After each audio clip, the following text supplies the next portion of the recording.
Hey folks, and welcome to TK Power Sports. We are out here in beautiful Montana to test the all-new 2025 Kawasaki Ridge Crew.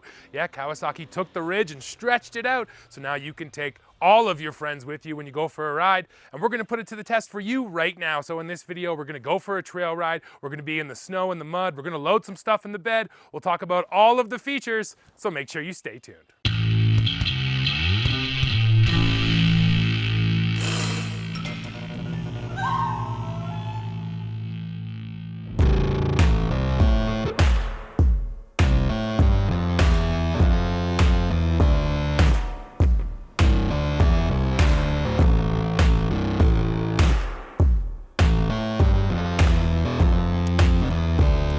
The unit we got a chance to ride and that you see here is the Ridge Crew XR Limited, which sits atop the model range. Opting for the XR model brings along better off-road performance thanks mainly to larger tires, measuring 30 inches compared to the standard model's 27 inches, though the XR also gets a boost in horsepower, making 116 ponies compared to the standard Ridge's 92. Suspension setup is the same on all Ridge models, offering dual A-arms and 12.7 inches of travel in the front and the rear, though the XR does have better overall ground clearance thanks to that larger rubber. A standard worn winch is included on the XR Limited along with LED accent lights up front, an 8-inch Garmin Tread infotainment system, and a pair of bucket seats in the front and a bench in the back, offering seating for up to 5 people. In the base Ridge Crew model, you can get 2 benches, so if you need to haul 6 people, you can.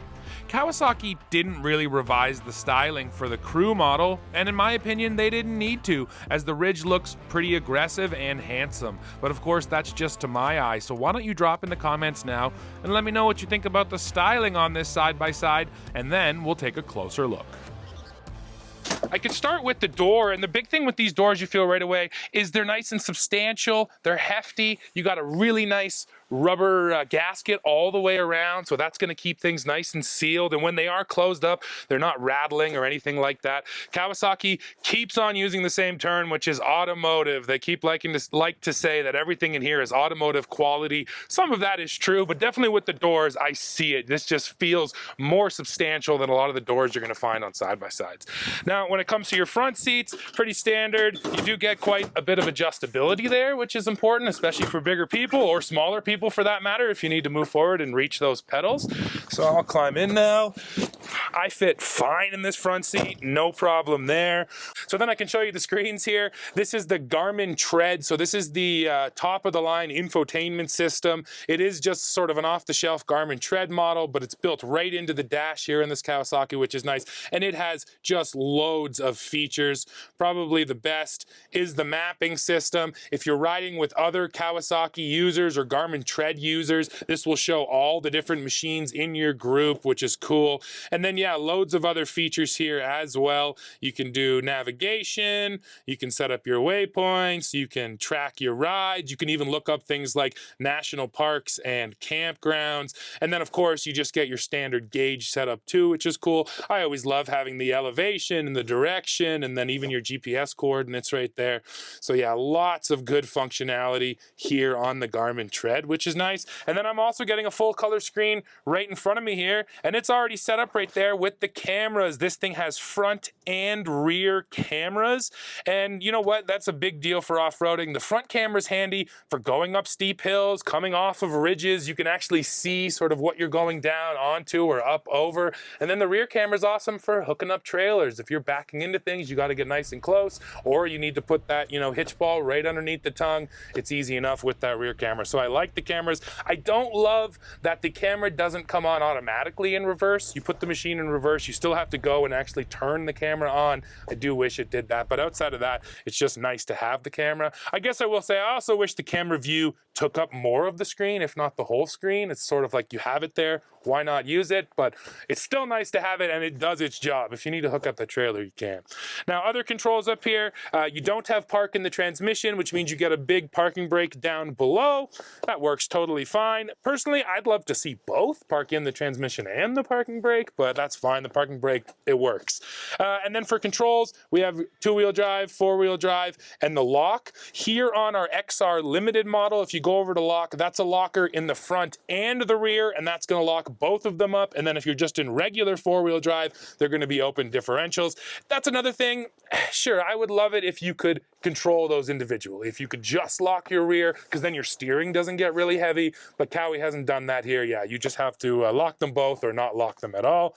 And then you have the power mode switch. This has become very standard on a lot of Kawasaki models. So you have your normal, work, and sport. And this is all basically just about a throttle tip in and how much, actual throttle you have to give to get into that power band. So in work mode, you really got to put your foot into it. The idea though is if you're working in close quarters, if you're backing into a trailer, you don't want the tip in to be aggressive. So in work mode, you can smoothly just get close to things. Normal, pretty much as it sounds. And then sport mode, you get that aggressive tip in. And yeah, that's been working well for us today. And then over here on my left is just the controls for the screen and my winch controls, which is nice.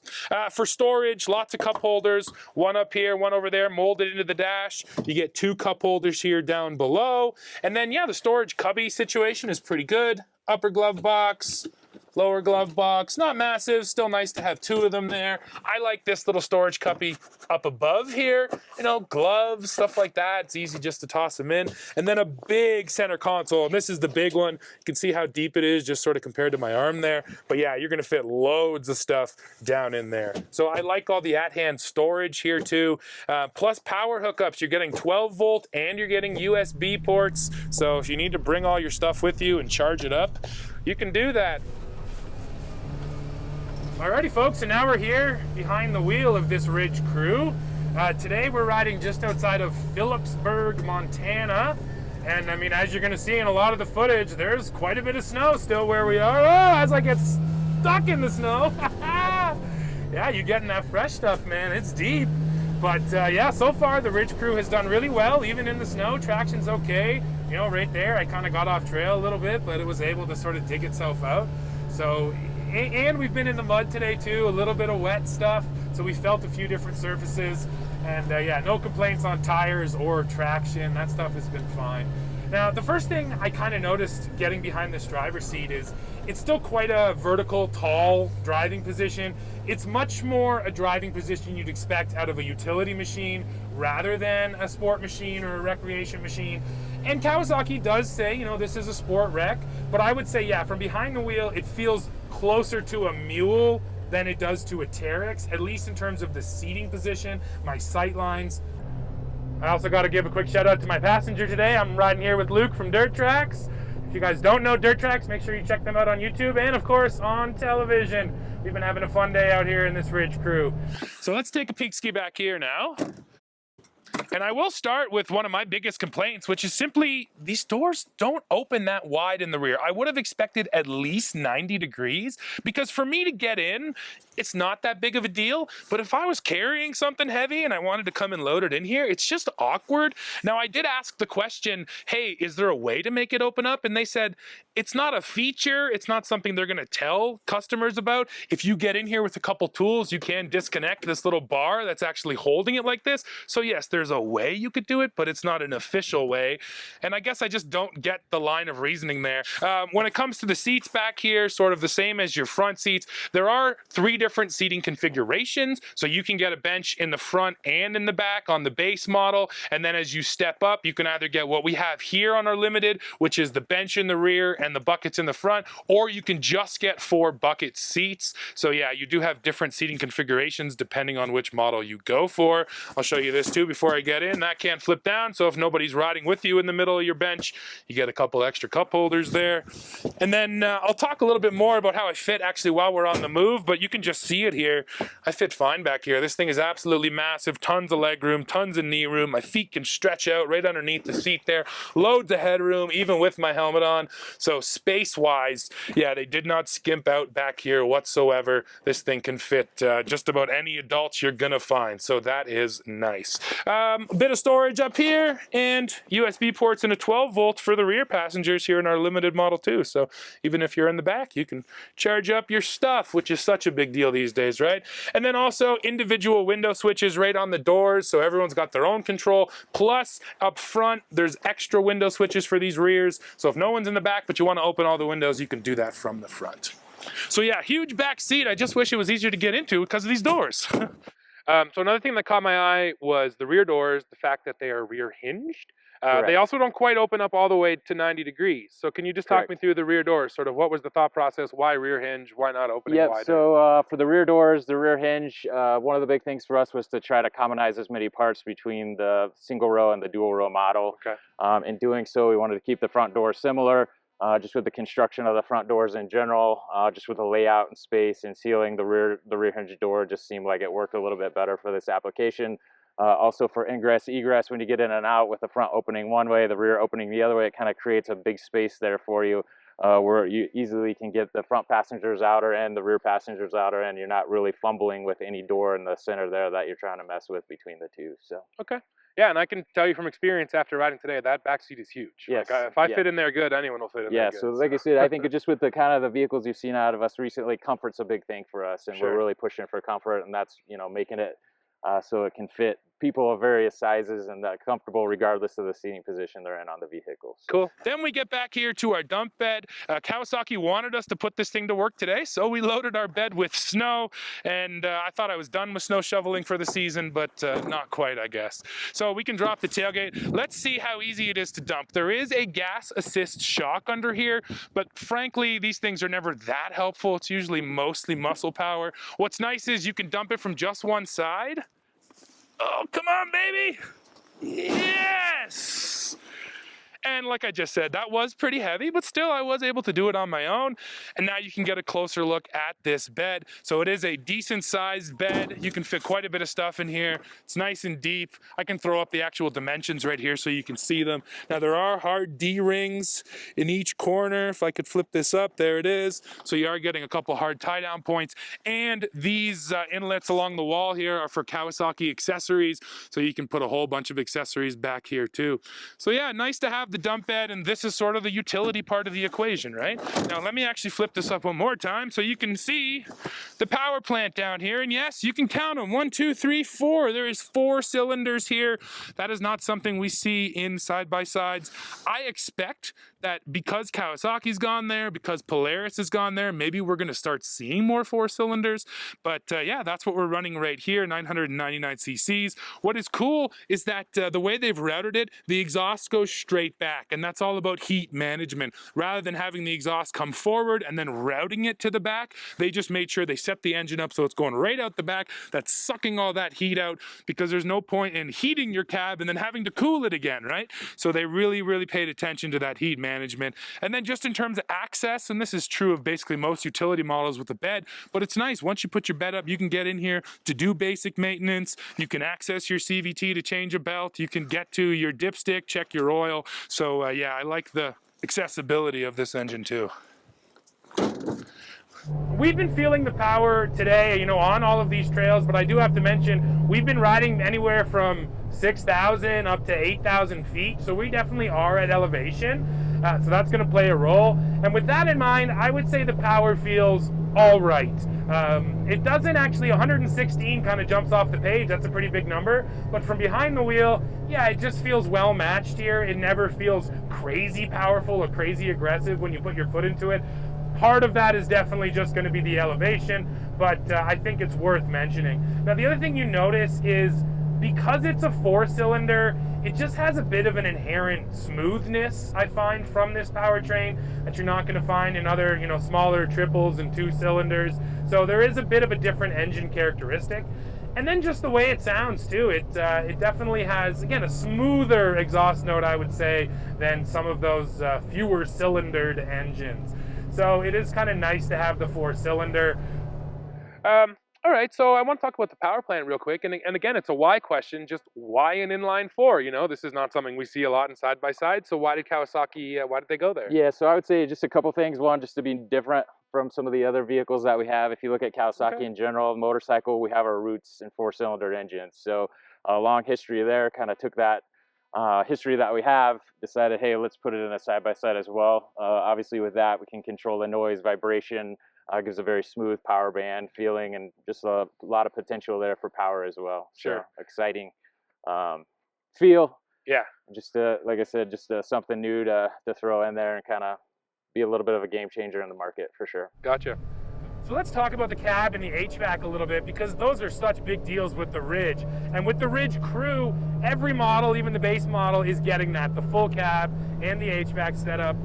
We've been today, you know, hovering around freezing, a little bit warmer than that, but it's also been really windy, so it's quite cold when we get out of the machine. Getting in, you crank the heat up, and I would say within 5 minutes, you pretty much have to turn it down because it warms up so quick. And that is saying something about the heater. It's definitely a good heater, but I think more importantly, it's telling you that the insulation in here is very well done. Because if that heater was cranking, but then that heat was all getting sucked out of the cab, you'd have to keep it going, whereas the heat really builds up in here quickly. So yeah, of course we haven't needed the air conditioning today, so I can't speak to that, but on the heat side, it's been good. And we even had, you know, a really fogged up windshield earlier, so we threw it just full windshield, and it did a pretty nice job of cleaning that off for us too. So can't complain about the HVAC. And same goes for the cab. Everything just feels pretty solid in here. I don't hear a lot of rattles or anything feeling loose. I know they mentioned that up here in the roof, underneath this headliner, they added extra insulation. So it's things like that I think maybe they learned from the Ridge. Hey, maybe we should add a little extra insulation here or there to sort of just tighten everything up. Less rattles, less squeaks, less things in here moving around. And then same with the doors. You know, I mentioned earlier during the walk around, they close solid. Well, when you're running down the trail, I don't hear them knocking. I don't hear the latches, anything like that. So that's another way where Kawasaki's, you know, buzzword right now is automotive, but it does feel fairly automotive in that way where, yeah, there's just nothing loose and rattling, which has, you know, been sort of a hallmark of many side-by-sides for a long time. And enough customers have complained that they've really focused on the NVH.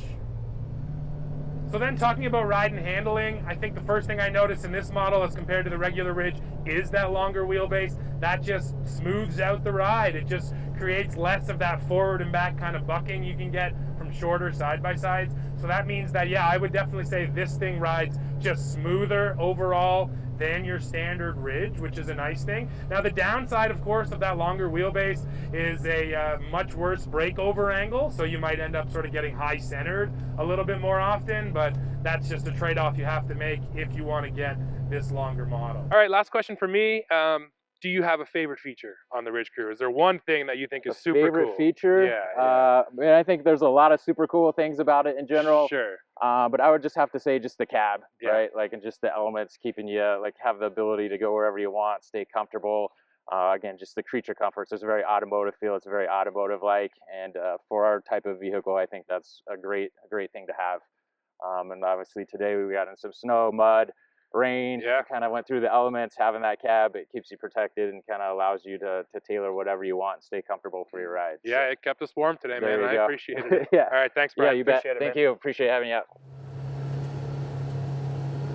So I think we can summarize the Ridge Crew here. And the first thing I got to say is the crew part of it has been very well executed. It's always disappointing when a manufacturer says, hey, we're bringing out a larger version of whatever model, and then the back seats are tiny. That's not what Kawasaki did here. They didn't skimp on space back there or features for those rear seat passengers. So I appreciate that. And then the Ridge, I mean, I like the powertrain. I think it's a very capable vehicle. It's going to go to a lot of places. My only caution with this, even more so than some others in this rec ute segment, is I think it skews more utility. If your main focus is having fun on long trail rides, you might be better served with some other models on the market. Whereas if you're kind of the guy who's working all week long, you need that dump bed, you need the towing capacity, but then you want to go cruise on the weekend, and you want to cruise with a full cab, your tunes, and your heater air conditioning on, this is definitely a great option. So if you're that right customer, yeah, this thing will definitely work well for you. Now let me hit you with the prices. In the United States, the base Ridge Crew starts at $30,999, while this top of the line Ridge XR Crew Limited that you saw in the video will sell for $38,099. And then north of the border in Canada, like usual, things are more expensive. The base Ridge Crew in Canada starts at $39,999, while this Ridge XR Crew Limited will sell for $48,699. So I definitely enjoyed my time with the Ridge Crew, but keep in mind, it's not gonna come cheap. Well, folks, we have come to the end of this video, and we've ended up here on this beautiful ridge with the Ridge, and I always like to say this is why we ride machines like this, to get to beautiful areas like this one. Now, what can you say about this Ridge Crew? Kawasaki took what was already a good model, and they stretched it out, and they gave us a real legitimate sized back seat. So if you are cruising with a bunch of people, you're gonna be doing it in total comfort. So yeah, that's it for this one. Now, please go below, leave me a comment, let me know what you think of this Ridge Crew. While you're down there, don't forget to hit like, hit subscribe, hit join to become a member, and then come right back here to TK Power Sports to see what we're testing next. See ya.